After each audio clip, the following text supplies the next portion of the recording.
Hey guys, we're on the island of Maui and we're going to check out a dome that's used as a sanctuary here.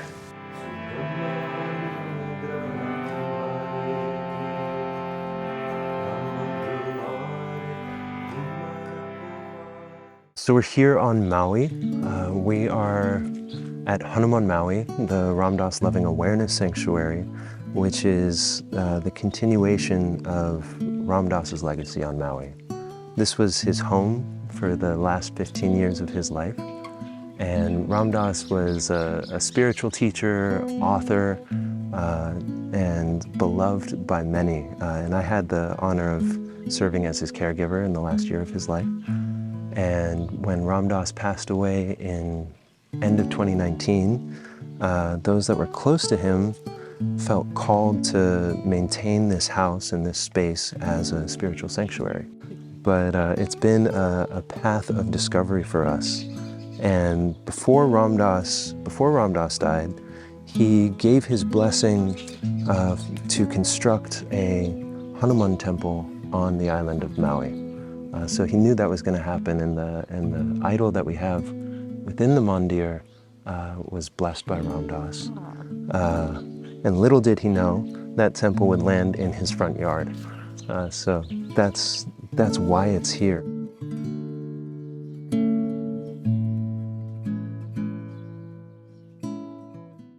This dome was designed by Rafa Bravo. I had done a workshop with Rafa in March of 2020. And so when we knew we wanted to build an Aircrete structure, he was the one we reached out to. And he designed this egg shape for us with the intention of it being a sacred space.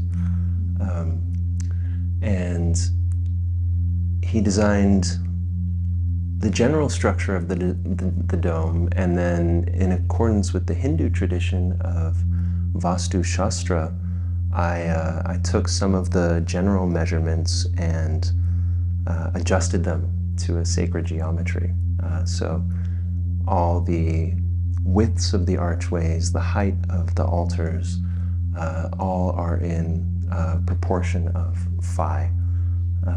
And Rafa was very accommodating in allowing us to make those minor adjustments. But the relationship of all of these shapes and sizes lends itself to the eye. I think the eye is naturally attracted to these relationships and shapes. So Rafa was very accommodating with all of that. And this was built in the typical Aircrete fashion. We built brick forms and poured bricks, laid the foundation, and then some things we have the bottles as our stained glass. These are just glass bottles, and these built-in light fixtures. The whole thing is powered by an extension cord. So simple structure, but it really fits all of our needs. These windows were a real labor of love. So Rafa wanted to continue the egg shape, and you see this sort of shape in a lot of sacred structures throughout the world. And then the windows themselves, also Rafa's design, these beautiful, just hand-carved monkeys. So this sacred space is a house of prayer for the deity Hanumanji, who is a monkey in form. And so we wanted to continue that motif through the building, and built these windows and these doors with the carvings of the tree and the monkeys on them as an homage to the general theme of the stories around Hanuman. And they were done with endless hours of sanding and routering, and a real labor of love, made from sapele wood, an African wood, and it just turned out really beautifully. It was very different from, like, say, a workshop. So the workshop, it's that set amount of time, and you have typically ample people to get it done. And for us, it ended up being like a 2-month process. We had Rafa and Heather come out as our lead builders, and they led a team of volunteers. It was just everybody who wanted to contribute did, and so it was a team that kind of waxed and waned in numbers, and a real labor of love. And it took about 2 months from start to finish, and that was everything from digging the foundation and pouring the foundation to finishing the top bricks and the stucco. So it was really a dedicated effort by a small group of people, and it's doable. It's very doable. This was Rafa's design too, so this was just a kind of mesh mold and then stucco and concrete around it to make this really beautiful organic shape that fits well. Because all the shapes, one really beautiful aspect about Aircrete structures that I appreciate so much is the organic quality to the build, because it's all handmade. So it's not perfect lines, and you can see the handwork in all of it. So maintaining the organic feel of the whole building was really important. And I think that lends itself to the kind of intimate and inviting quality of the space. I think there was almost an equal amount of time spent on these windows and doors as to the concrete structure. But these followed the theme of the windows of the really beautiful hand-carved designs. These were all designed by Rafa, and Heather did most of the cutting and routering along with a number of our volunteers.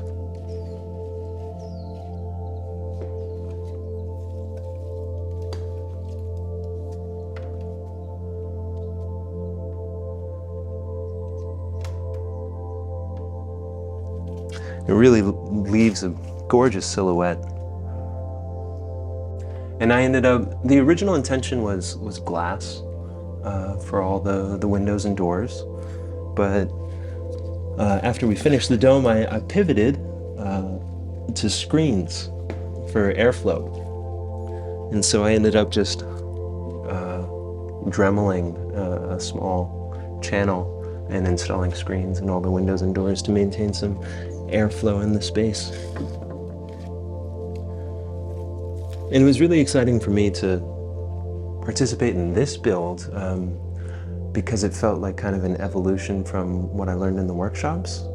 The workshops being a big team build, the dome of the standard Domegaia structure. And then this has its differences, the 3 arches, the egg shape, and the closed top. It was really exciting to build on what we had learned in the workshop and land in this beautiful new space. The whole building, the attention to detail was an important aspect of the planning process. Like I mentioned, the ratios of all the spaces in the dome, but also the layout of the dome in particular. According to this spiritual tradition, there are auspicious directions for houses of prayer to face. And so Hanumanji currently is facing south. So this dome is aligned in the cardinal directions where north, east, south, and west. We wanted it accessible because we knew we wanted to share the space with people. And also we're in a residential neighborhood. So we want to also respect our neighbors' privacy and everything. So this, it's funny because we went through a process of deciding the spot. At first we wanted it to be this, and then we felt like there were too many roots from the trees. So we're gonna move somewhere else, and that didn't work, and ended up landing here. So this is kind of an ideal space where it's at the front of our property, it's accessible, it's also private, so we're not interrupting the neighbors at all. And people can come and enjoy. There are a couple times a year for festivals, we'll have it, every inch of the floor is just covered with people sitting, but we've easily fit 50 people in here before, packed. But you can imagine, the sound in here just with one person, but with 50 voices singing, it's really something, a felt experience to be had.